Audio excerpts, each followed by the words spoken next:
दोस्तों आज की यह रिपोर्ट है ईरान और अमेरिका की इस जंग की, जिसमें ईरान ने अमेरिका को पीछे हटने पर मजबूर कर दिया। ये कहानी है सब्र की, भूगोल की और वो चालें जिन्हें देखकर आज दुनिया हैरान है। दोस्तों अगर आपको पूरी बात समझना है तो वीडियो भी पूरी देखनी पड़ेगी, वरना इस वीडियो के लिए आपका कोई मतलब नहीं रह जाएगा। दोस्तों सबसे पहली बात, ईरान ने ये कैसे किया, तो इसके पीछे एक रणनीति है जिसे कहते हैं मोज़ेक नीति। जैसे कोई छोटी तस्वीर छोटे छोटे टुकड़ों से बनती है, वैसे ही ईरान ने मध्य पूर्व यानी मशरिक़ी वस्ता में कई छोटी छोटी सेनाएं तैयार कर रखी हैं। जैसे लेबनान में हिजबुल्लाह, यमन में हूती, इराक में हशद अल-शाबी और सीरिया में। ये सब सीधे ईरानी सैनिक नहीं है, लेकिन ये ईरान की प्रॉक्सी समूह है। ईरान इन्हें हथियार, ट्रेनिंग और पैसे देता है, जिसका इस्तेमाल करके ये अमेरिकी बेस पर हमले करते हैं। इसके अलावा दोस्तों हम बात करते हैं IRGC की 31 कमानों वाली नीति की। ये ईरान की अस्थायी और संरचनात्मक ताकत है। दोस्तों IRGC यानी इस्लामिक रिवोल्यूशनरी गार्ड कॉर्प्स को 31 अलग अलग प्रांतीय कमानों यानी सूबाई कमांडर में बांटा गया है। यानी ईरान के 30 प्रांतों में एक एक कमान और तेहरान की एक अलग कमान है। कुल मिलाकर 31 कमानें। अब इन कमानों की सबसे बड़ी खासियत ये है कि हर कमान का अपना एक लीडर होता है, जिसे प्रांतीय कमांडर कहते हैं। और ये प्रांतीय कमांडर यानी सूबाई कमांडर लगभग पूरी तरह से स्वतंत्र, इंडिपेंडेंट यानी आजाद होता है। उसके पास अलग से अपना हथियारों का जखीरा होता है, मतलब अलग से मिसाइलें, अलग से ड्रोन और अलग से गोला बारूद। उसे किसी बड़े हमले से पहले तेहरान से कोई आदेश यानी हुक्म लेने की जरूरत नहीं होती है। अगर उसे लगता है कि दुश्मन ने कोई हमला किया है तो वह अपने स्तर पर तुरंत फैसला ले सकता है, मिसाइल दाग सकता है, सुरंगें बिछा सकता है या छापामार लड़ाई छेड़ सकता है। यानी अगर 31 में से किसी प्रांत का कोई लीडर शहीद हो जाता है तो उसका बदला ये 30 लीडर तुरंत लेते हैं। इस जंग में हमने देखा कि जैसे ही supreme leader Ayatollah Ali Khamenei साहब की शहादत हुई तो ये 31 प्रांत के लीडर ने मिसाइल दागना शुरू कर दिया।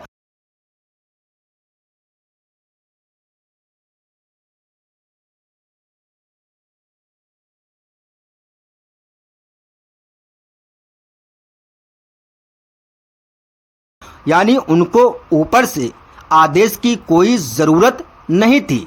अब बात करते हैं दूसरी नीति की, जिसे हम उत्तराधिकारी योजना यानी जानिशीनी भी कह सकते हैं। ये बिल्कुल अलग है, ये कोई अस्थायी ढांचा नहीं है, बल्कि यह एक प्रक्रिया है। इस नीति के तहत ईरानी सैन्य व्यवस्था यानी मिलिट्री सिस्टम, फौजी निजाम में हर एक अफसर, चाहे वो किसी भी पद पर हो, के नीचे एक या एक से अधिक रेडी टू टेक ओवर अफसर तैयार रहते हैं। यानी एक कमांडर के 2 डिप्टी होते हैं और हर डिप्टी के नीचे 3 से 4 सीनियर अफसर होते हैं और वे सब ठीक उसी तरह प्रशिक्षित होते हैं। इस नीति का सबसे बड़ा उदाहरण है कासिम सुलेमानी। 3 जनवरी 2020 को जब अमेरिकी ड्रोन ने सुलेमानी को मारा तो क्या ईरान की कुछ फोर्स ठप हो गई? बिल्कुल नहीं। उसी दिन घंटों के अंदर इस्माइल कानी को सुलेमानी का उत्तराधिकारी नियुक्त कर दिया गया। यानी इस नीति का लक्ष्य है कोई भी पद कभी खाली न रहे, भले ही कोई बड़ा जनरल मर जाए, उसी सांस यानी मिनटों में कोई दूसरा उसकी जगह ले लेता है। अब बात करते हैं ईरान के हथियारों की। हम सबको मालूम है कि ईरान के पास ना तो हवाई सेना है और ना ही उसके पास पानी की सेना बहुत अच्छी है। ईरान के पास अगर कुछ है तो उसके ड्रोन और उनकी मिसाइल है।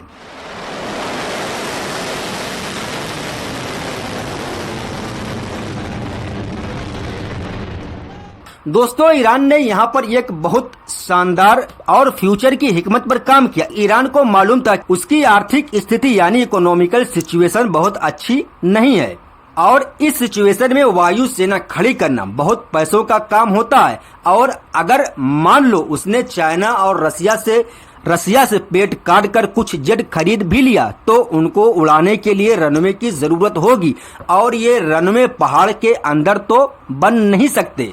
जिस तरह वो अपनी मिसाइल को पहाड़ के अंदर रखता है और जब ये रनवे जमीन के ऊपर रहेंगे तो अमेरिका और इजराइल या उनके दुश्मन जो भी हों आसानी से इन रनवे को टारगेट कर सकते हैं। और जब रनवे ही नहीं रहेगा तो फिर ये फाइटर जेट किसी काम के नहीं होंगे।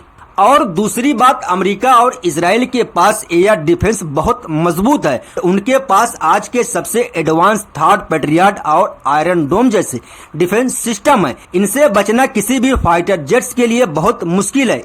ईरान की मिसाइल तो बच जाती है क्योंकि उनकी टेक्नोलॉजी और एक साथ कई सारी मिसाइलों का हमला जिससे यह सिस्टम चकमा खा जाता है। लेकिन फिर भी बहुत सारी मिसाइलें इंटरसेप्ट हो जाती हैं। लेकिन एक मिसाइल की कीमत एक फाइटर जेट से बहुत कम होती है। एक अच्छे फाइटर जेट की कीमत 500 करोड़ के आसपास होती है या इससे भी बहुत ज्यादा, जबकि एक मिसाइल की कीमत लगभग 1 करोड़ से 30 करोड़ तक होती है। ये प्राइस उसकी मारक क्षमता और उसकी टेक्नोलॉजी पर डिपेंड करती है। फिर भी यह कीमत किसी भी फाइटर जेट से बहुत कम है। और अगर ईरान अपनी हवाई सेना पर ध्यान देता, मतलब अगर फाइटर जेट खरीदता, तो वो अपनी मिसाइल और ड्रोन को इतनी बड़ी तादाद और इतना एडवांस नहीं बना पाता जितना कि आज उसके पास है। अब सवाल है, क्या ईरान अकेला है? बिल्कुल नहीं। ईरान को दुनिया के 2 दिग्गज देश चीन और रशिया ने खुलकर सपोर्ट किया है। चीन ने ईरान के साथ 25 साल का समझौता किया है। इसमें चीन 400 अरब डॉलर लगाएगा। बदले में ईरान चीन को सस्ता तेल यानी पेट्रोल देगा। अमेरिकी डॉलर को छोड़कर चीनी युआन में लेन देन करेगा। इससे ईरान पर लगे प्रतिबंधों का असर कम हो जाता है। रूस ने ईरान को जासूसी उपग्रह यानी सैटेलाइट की तस्वीरें भी देनी शुरू कर दी ताकि ईरान अमेरिकी जहाजों पर नजर रख सके। सीरिया ने ईरान को अपनी जमीन दी ताकि ईरान लेबनान तक हथियार पहुंचा सके। कतर ने कई बार गुप्त रूप से आर्थिक मदद की। तो यूं समझिए कि ईरान अकेला नहीं है, उसके पीछे एक पूरी धुरी यानी एक्सिस मौजूद है। अब आते हैं सबसे दिलचस्प हिस्से पर, स्ट्रेट ऑफ होर्मुज।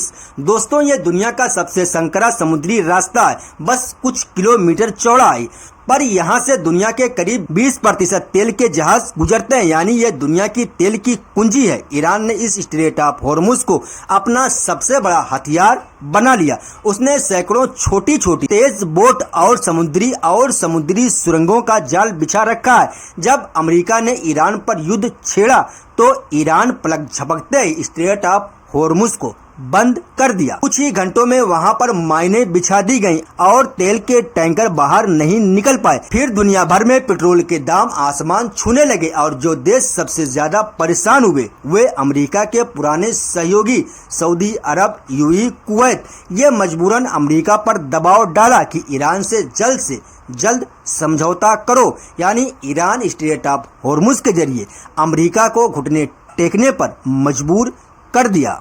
तो अब सवाल उठता है कि अरब देश जैसे यूएई, सऊदी, कतर और कुवैत अब क्या करेंगे? दोस्तों, ये देश पहले अमेरिका की गोद में बैठे थे और ईरान को दुश्मन नंबर 1 मानते थे, लेकिन अब इन्होंने बैलेंसिंग नाम की राजनीति शुरू कर दी, यानी दोनों तरफ हाथ रखना। सऊदी अरब जो कभी ईरान का सबसे बड़ा दुश्मन था, अब चीन की मध्यस्थता में ईरान से गले मिल चुका है।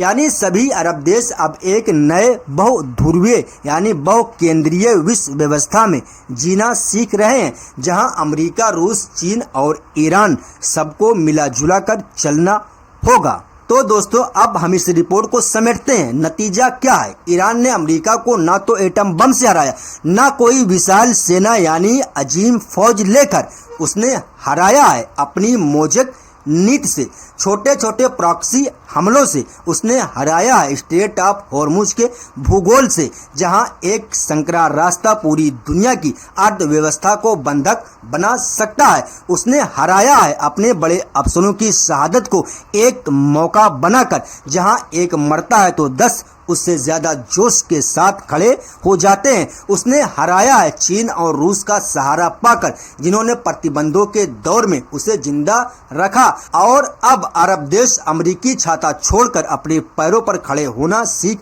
रहे हैं। यही वो पूरी तस्वीर है जहां अमेरिका जैसा विशालकाय धीरे धीरे मध्य पूर्व से किनारा कर रहा है और ईरान अपनी चालों से हराने का गेम खेल रहा है। बाकी दुनिया खासकर हिंदुस्तान सिर्फ देख रहा है, क्योंकि उसे भी स्ट्रेट ऑफ हॉर्मुज से ही तेल मिलता है और चीन रूस ईरान की इस नई दोस्ती से भी उसे सतर्क होने की जरूरत है। बहुत बहुत शुक्रिया।